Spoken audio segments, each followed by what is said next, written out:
Hey Mandi maniacs, today we are trying another one by Yulu. It's mango peach boba. We're trying to figure out if it's popping boba because it looks like it or if it's tapioca pearls. I really do think it is tapioca pearls. So we will find out. I hope it's tapioca pearls. So we're going to give it a taste, tell you if it is, and see what we think. So what do you think? It's terrible. I don't know if it's a cross between grape Kool-Aid and tea, I think. Oh, yeah. Yeah. It's real bad. It's not good at all. It's not a milk tea. Yeah, we're used to milk tea. That's not what this is. It's some kind of thing with tapioca. I was right. They are tapioca pearls. We actually took a bet on it. And they are tapioca pearls, but they're really not good. They're a strong fruity flavor.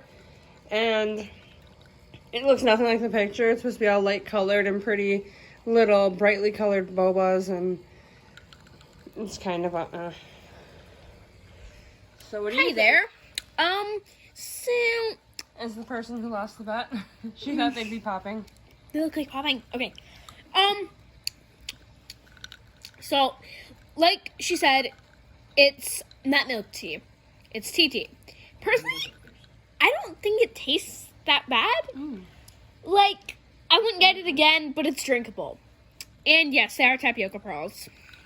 But it's like a brown color. It's not like the light color where you see all the cute, brightly colored pearls. So, I don't know. I would not recommend it. Would you guys recommend it? No. No. The Yulu milk tea is amazing. I recommend strawberry or honeydew. This one is nasty. It really is. So, you guys have it, the pearls. It's kind of not what you would expect. So, I hope this helps influencing your buying purchases. If you like milk tea, you probably will not like this. It's definitely not milk tea. No, I guess should have looked closer. It's the Yulu milk tea is amazing. This one is gross. So hope you guys enjoyed the video. Please remember to follow or subscribe and hit that like button. Bye!